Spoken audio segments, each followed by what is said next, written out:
Good evening. I'm your host, Dan Stafford with Desert Spirit Chronicles. I'm here again today with John Hindle, and we're going to talk about another trip that John took out into the Mojave with his traveling companion, Marsha. This trip took place in 1997, and we're going to let John talk about it. John, you said you went out to the Puya Cliff Dwelling site in Santa Clara, at the Santa Clara Indian Pueblo. Yes, we did that, and we had some little adventures out there, encounters with the people there, and also a little adventure climbing the mountain there. Okay, so give me a little bit more detail about the cliff dwellings themselves. Let's start with that. Where are they roughly located? What part? They're What state? they're located in New Mexico in the northern part of the state, and I believe they're part of Pueblo Historical Park, the Native American Historical Park up there. Mm, okay, so let's talk about the trip going out there. How was the you know what? I'm gonna real quick, since we're recording, I want to zoom this out 100% for right now so we don't have all that other Chrome stuff in the background.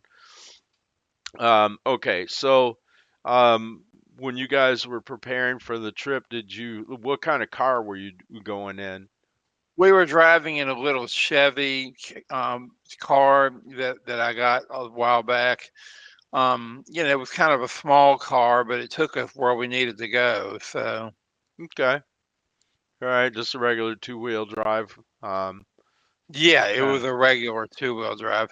Yeah, was The, this the, like the, a hi- sedan or a wagon? it was more like a sedan, a small one. Okay. It was a small car. It took us, but it ran pretty well. It really took us all over there. Okay, interesting. I'm assuming you packed up camping gear and all that kind of stuff. Yeah, we had the camping gear in the back seat. We did some camping in New Mexico, and some staying in motels, but we did have a nice camping experience up near Taos, New Mexico, in a canyon. Okay, was this the same trip or a different trip? This was the same trip. This was 1997. This was Okay. that trip. Okay, so let's get a little bit of a sense of the order here. Were you at the canyon near Taos, or were first, or were you at the Pueblos first? We were at the canyon first before we went to the Puyi cliff dwellings. Um, we kind I had a little altitude sickness on the way there. We crossed the mountains, the Sangre de Cristo, and we spent a few days with me acclimatizing to the altitude. And we went up into the mountain, into the canyon. We did some hiking around there up the mountains. Saw a cave with ice in it, and this was like in late, spring. Hmm. Something, some, and it was an interesting experience there. Yeah, it sounds like it. So, the cave, was that like part of the campground, or is that It what? it we were in the campground in the mountain that had the cave was right next to was on one side of the campground. So all we had to do was just climb up from the campground. Okay, so if you were going to refer somebody to that campground, does it have a name, or is it on a specific highway out there by Taos? I don't recall it having a name. It was a free little campground right beside the highway. And I think the highway was the one that crossed the Sangre de Cristo. I believe it was the same one we took coming into Taos, crossing the Sangre de Cristo. It was just it was a small campground. I don't even know if it had a name, probably did. Probably, probably. and being in the 90s, and now we're in 2024. Who knows if it's still there or not? That's true. That's quite true. The Yeah. campground had a little river that ran past through it. It was nice. It was a very nice campground. It's right next to the highway. You just pulled off and camp, set up your tent. All right. So you've sent me some pictures from this trip, just a few, and I'm gonna have those pictures on a blog post at desertspiritchronicles.com with this episode. Yeah. So you'll be able to see pictures from the trip, and it's just a few. And the video for this and everything will be there at desertspiritchronicles.com. We'll do that later. um, let's get to the cliff dwellings. Tell me about those. Tell me about driving there. Were you driving during the day, at night? We were driving during the day. It was a day trip. We drove through a little highway that went through the Pueblo Reservation. We arrived at the Puyi Cliff Dwellings, and there were ladders that you climbed to get up to the top of the mountain. Really tall ladders, like I don't know, with hundreds of feet up there. It was a big climb. We climbed up the ladders to the top, and that's where we had our for one of our experiences seeing Anasazi ruins. Okay, so if you're going to do that, you'd probably want to be fairly fit and limber to be able to deal with all those ladders. Were they wooden ladders or like traditional wooden ladders with They leather? were they were wooden ladders, but they were big ones. They weren't like what you would see in a hardware store. They were really tall, big ladders that one would lead up to a part like a plateau or cliff, like a little cliff, and then you'd have to get on another one to go to the top. Right, so pretty big poles, and the steps would be pretty thick and pretty sturdy stuff. Oh yeah, very sturdy. They were big ladders. Yeah. Well, that's probably a good thing. It is definitely. Yeah, Yeah, it I is. wouldn't have wanted to take a hardware store ladder up there. So how was the view up there? It was gorgeous. When we got to the top, you could see these green mountains and a valley stretching out. I don't know how many miles, many miles, like 20 or 30 or more. Very beautiful view. And up at the top, they had these ruins from the Anasazi civilization. They were like little, stone mortar work kind of ruins up there. Oh, so they were out on the top of the cliff, not built into the side of it. They this place did had them on the top. That's right. I think there were some maybe cliff dwellings, but I didn't notice them as much there. We saw more cliff dwellings at another place in New Mexico. Okay. So I understand you had a little bit of a story about getting down Oh from yeah, there. that was an experience. I like I saw some steps that I had been told that the ancient Anasazi used to get down from the top. And I thought, wow, well, maybe my wife and I can use those steps to go down. But then as I was climbing the steps down, she was above me on this climb. I noticed that the steps kind of were eroded toward the bottom. They weren't passable. So I reached up and pushed my wife up to the top, and I came up after her, and that was our experience with the ladder. I mean, with the steps. Okay. Yeah, it sounds like it might have been a little bit hairy there. It got Yeah, that a little bit there. But fortunately, we didn't go down far. We just went a little ways and then went back up. okay. So, okay, and then when you went back down, did you end up going back down the ladders the same way you came up? Yeah, that was really the only way we could do it. We went down the ladders. Okay. So I've got some notes here that um you when you got down on the ladders that you went and met some Native Americans on their back porch swing. You want to tell us about that? Sure, yeah, we were driving out, and I had the idea that maybe I'd like to take pictures of the Pueblo itself, the modern Pueblo. Hmm. And I didn't realize most of that Pueblo was more just ordinary houses like you would see in any community, modern community. So I knew that most of those Pueblos required a picture taking pass, a photo pass to take pictures. You had to pay a little money. So I approached these people on at this house. They were on their back porch swing, and I asked them, "Where do you go to get the photo pass?" And they one of them asked me, "Well, what do you want to take pictures of?" And I said, "Just the Pueblo, the buildings, you know." So he said, "Well, do you want to take pictures of real Indians?" And I said, "Sure, yeah, we'll do that." And so these guys came down off their porch and they were in their yard and they started posing. They were like wearing sunglasses and hugging each other and just having a fun time. And I got a bunch of pictures of them doing that. That sounds fun. It was Uh, fun. That It was sounds like fun. they were pretty good natured about it. Yeah. Yeah, they had a good time. Yeah. We did too. Would be fun Mm. to see those pictures sometime. Yeah, I'll have to send you some. I don't know if I'd put it up here because I don't know. I don't have their permission. But Yeah. Yeah, but yeah, just between the two of us, I think. Yeah. yeah, sure. Okay. So let's see. So you mentioned Chaco Labyrinth in this story. You want to tell us a little bit about what that is? Well, the Chaco Canyon is one of the most famous national parks in that part of the country.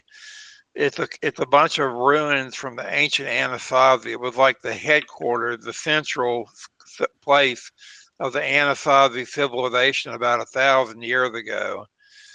So to get there is quite a trip, though. You go down this highway way in sort of in the Four Corners area where Colorado and Utah and New Mexico and Arizona meet. It's way up in the northwestern corner of New Mexico, and around it are the Navajo reservation. The reservation stretches out to that part of New Mexico. Okay. And what about the labyrinth itself? Is it actually like a labyrinth like we're typically used to that kind of spirals into the center, or is it more like a maze of buildings or yeah. It's more like a maze of buildings. There are a bunch of buildings, and then there are these doorways. They don't have a door. They're just, empty doorways. And you go through these doors to see the different rooms in these ruins. And you kind of go from one to another. It's just a long series of these doors that lead deeper into the ruins. Okay. That sounds interesting. I'd love to see that someday. Let's It's see. quite a trip to get there, though. Once you get off the main highway, you go about 16 or 17 miles on this washboard dirt road, and it feels like it shakes the car so much that you wonder if it's affecting it. But the Navajo who live out there have a joke about it. They say, "Go faster, and your car will be fine." Yeah, I might want to exercise some caution with that one. Yeah, it's the reason they don't pave that road is because they don't want too much traffic to disturb the ruins. They want to preserve the ruins. Yeah, that makes sense. So, somewhere I saw a note about um, the palaces of the Anasazi. Is that kind of part of the maze or the labyrinth? Those are the buildings that the labyrinth is built into. They're these huge, like big ruins. The biggest one is called Pueblo Bonito, and it's an ancient ruin that goes back 1,000 years. And when you walk through the doorways in there, that's where the maze is built. That's where you experience it. Interesting. Some of the pictures show my wife from it. You can see through the doorways and see her in the distance. Yeah, we'll have those posted on the blog when we get done. So. you said you did not go into Bandelier National Monument, or you did? We did. We went there. That's the place where we saw the cliff dwelling more. That also was a big cliff series of cliffs up a mountain with ladders very similar to the ones at Puyi. And when you go up the ladders, you can get off, and there are these caves that were built in ancient times. They're built into the cliff. You can still see the soot, the black soot from when they had fires to cook with in there. Interesting. So there was an old man that you took a tour with. Tell us about him, and then about your experience with him. First, Now tell us go about ahead. him. The old man was actually in Chaco. That's where we saw him. He took us on a tour through those palaces that I was telling about. Hmm. He was a nice man. He was an elderly man, had a long gray beard, and very peaceful, very serene personality. It was a very contemplative experience. He would tell us about his ideas about how the Anasazi civilization fell apart in the end. He said that one of the theories was that the bureaucracy they had for their civilization got overextended by the territory they covered too much, too big a territory for them to maintain the civilization. And he also had ideas about how it might be relevant to the current contemporary America, and kind of wondered. He's told us at one point at the end of the tour, if in the future, maybe the far future, that might not be our fate, that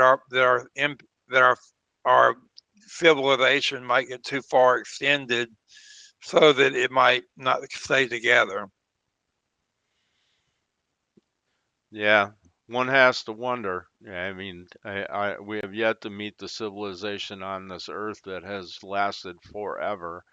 So, That's true. one never knows. So, was that pretty much the end of this trip, or was there Well, more to it? one thing that I might mention, we went on a hike through the canyon up into the mountain near the canyon, or actually it formed part of the canyon. And I got some good pictures there. There's a few pictures of Marsha that I took there. One of them I think might be included in your picture thing. Picture of her standing on the cliff, and in the distance, a maze. It was quite a scenic place there. Aside from just the ruins were the central experience, but also the hiking. We also saw these ruins that were called kivas. There were these huge circular stone ruins, and where I was told that the Native Americans 1,000 years ago, and they still do this in some of the pueblos, they had ceremonial things go on in that, spiritual dances and spiritual things like the kachinas that would dance for the crops and things like that. Okay, okay, that makes a lot of sense. Okay, so all right, so that sounds like it pretty much sums up the trip in general. It does. It's pretty much all of it. That's true. Okay, okay, so this is where I want to talk about Marsha a little bit. She was your Yeah, traveling companion, and the two of you were friends at the time these trips took place. Didn't you end up getting married much later? we did. We got married. Truthfully, my memory it doesn't serve me the best, but it was around 2002, 2003 we got married. Okay, okay. So, um, the two of you were married. Did you have any more trips together after you were married? We probably did, not far out west. We did, and I don't recall if this was before or after, but we went on another trip, and I believe it might have been after we were married. We were headed toward Colorado through Texas, But when we got to Wichita Falls, I saw on the news that they were having a lot of thunderstorms in the Rockies. So we decided to do a little bit different tour. We went north to Oklahoma to Lawton, where we went up on the car actually to the top of the Wichita Mountains. Beautiful scenery up there. You could see for miles. Very dry area, kind of desert, maybe more plains, but a very dry kind of climate there. Beautiful scenery you could see. And I was told there were buffaloes. It was like a wildlife refuge. But we didn't actually see any buffalo there, but that they were supposed to be there. Okay. And then yeah, I remember you telling me the two of you ended up separating too. So, Yes, we did it eventually. We my grandparents were a big source of support for us, and particularly for me. And once they passed away, my wife felt like I would be dependent more. So, but we stayed very close friends and did some traveling after that. okay. Would you say Marsha was probably the love of your life? Absolutely, I don't anticipate or really have any interest in developing another close relationship like I had with her. Yeah. It sounds like she was a very special person. She Unique. was absolutely. Yeah, I could tell you more about her if we have time. Oh yeah, we do. We're not in a rush. Well, I remember we were travel on that trip to Oklahoma. We went the back roads to Arkansas, camped on a big mountain in Arkansas in State Park. And it was then that Marsha called on the cell phone to her doctor's office in Baton Rouge and discovered she had a spot on her lungs, which was, very devastating. We didn't know what the future was. And so I decided to help her with that by taking her to a feeding zoo they had on the mountain for goats, sheep, and stuff like that. And she just had the most wonderful time smiling, even though she had that illness.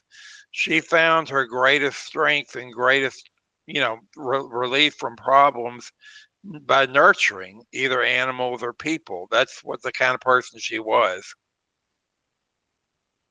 Yeah. It sounds like she was a pretty good person at heart. Yeah.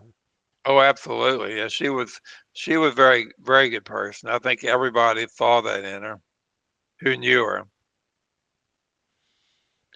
Okay. Well, I'd like to dedicate this one to Marsha's memory, and I'd like to say thank you for watching Desert Spirit Chronicles. If you enjoy these stories, please like and subscribe, and please travel safely and be well prepared if you're going out exploring in the desert. It can be dangerous out there, so make sure you've got plenty of water and good equipment. And may your water always be pure and plentiful. May you stay warm and see a desert sky full of stars. And may your spirit sing in the open spaces. Thank you again for watching. And I'd also like to wish everyone Merry Christmas and Happy New Year if you celebrate. And whatever holiday it is that you celebrate, I hope you have a wonderful holiday season out there. And we'll see you next time on Desert Spirit Chronicles. Thank you. Thank you, Dan.